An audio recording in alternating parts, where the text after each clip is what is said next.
How to avoid filler words. Hi, my name is Tina Leader, and if you clicked on this video, you probably noticed that you use words like well, like the average person uses 2 filler words in every 100 words. So you are definitely not the only one in the world who uses filler words. So have the comfort of knowing that this is a common phenomenon. But you don't want to be the average. You don't want to be the common person. You want to be extraordinary. So here are a few tips that you can utilize into your own life to avoid these filler words. First tip is to know what your favorite filler words are. We typically have a filler word or filler words that we fall back into. For me, it's and the word like. I really have to avoid and be extremely conscious about it at all times. For me, it was the early 2000s, Legally Blonde made me, I actually practiced saying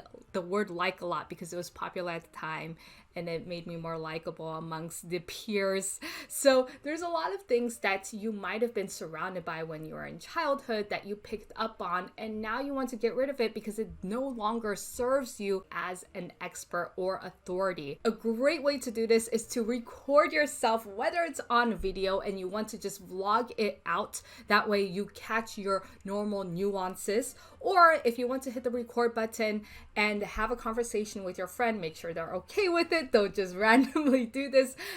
Have their acknowledgement that you're going to record it for the purpose of having to avoid your own filler words and knowing what they are. Speaking of friends, they probably already know what your favorite filler words are. So you can go ahead and ask them, hey, look, I'm trying to avoid filler words. What are the filler words that you know I use? And they probably have a list for you. You use this, you use that, and you use this, right? So note it down so that way you can be very conscious and very aware of exactly what filler words you use and how you can avoid them. Because if you don't know what the words are, it's harder to avoid them in the first place. Secondarily, I want to acknowledge the mindset of why you're using the filler words in the first place. Usually it's derived from some sort of anxiety or some sort of fear that you have, that you're using the filler words in order to fill that space of whatever it is you're trying to avoid in the first place. It might be social anxiety. It might be fear of rejection. It might be any number of things that is personal to you. So I want you to go ahead and explore what that is. For me, I have this irrational fear that if I stop talking at some point and I'm trying to tell a story, that somebody's going to interrupt me and stop me and I won't be able to tell the rest of my story. So I, throughout the years, developed a lot of filler words that I use in order to keep things going. And because of that, I also have this other irrational fear that if I stop talking, that for some reason my brain will stop working and I won't be able to think anymore. Once you know what your fears are or what specific anxiety that you have, it's easier to incorporate these techniques because at the end of the day, you are just using and leaning on these techniques temporarily, and eventually you're going to lean into it because you're confident in who you actually are and what you have to say. So you don't even need to use these techniques anymore. But you can always lean back on it if these fears start to come up, if this anxiety starts to come up and you know exactly what it is, so you can catch it right away and we can fall back and lean back to these techniques and then move forward and avoid these filler words finally.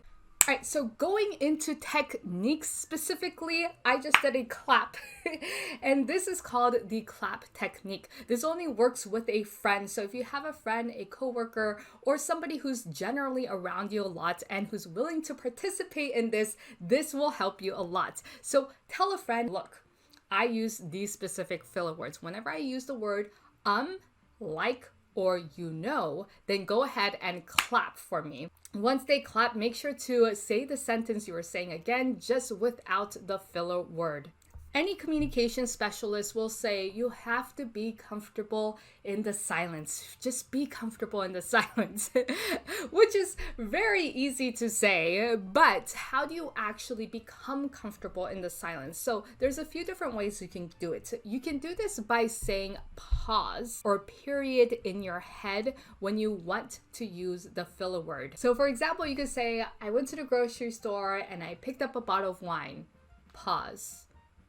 And then I went to the cash register, blah, blah, blah, blah, blah. But you're saying pause in your head. If you want to say this out loud and you feel comfortable saying out loud, that's going to be extremely beneficial, at least in the beginning. So pause or period. You want to keep these one words, and it's a very clear word that says you need to do this action. You want to either say this out loud or in your head in order to avoid using the filler words. Another one is to simply take a breath. This is something that I have been told a lot in the recent acting class I've been going to, is to simply breathe. Sometimes when we're using filler words, we're overtly excited about something. And so you don't slow down what you're saying. Therefore, you can't exactly think straight, or you're not necessarily thinking ahead of what you're about to say. And because of that, you want to use the filler words in order to create this momentum going. But in reality, you just need to breathe it out. You need to breathe it out because you're going a million miles an hour in your head at the very least. And you're not giving your time to breathe into what you're saying and what you're thinking and what you're trying to communicate to the other person. So you remember, you can always breathe. Now, the next tip I really like, because like I mentioned, I have this irrational fear that if I pause or if I take a breath, that somebody's going to interrupt me and I won't be able to finish my story. So for me, I do a nonverbal cue saying that I'm not done yet, without actually saying it, because you're not going to say, oh, I'm not done yet, so let me take a breath first and then breathe. You're not going to do that sequence. But instead, if you're breathing, if you're pausing, just put your hands up. When I went to the grocery store, blah, blah, blah, blah, blah. You give the other person a nonverbal cue to say, I'm not done yet.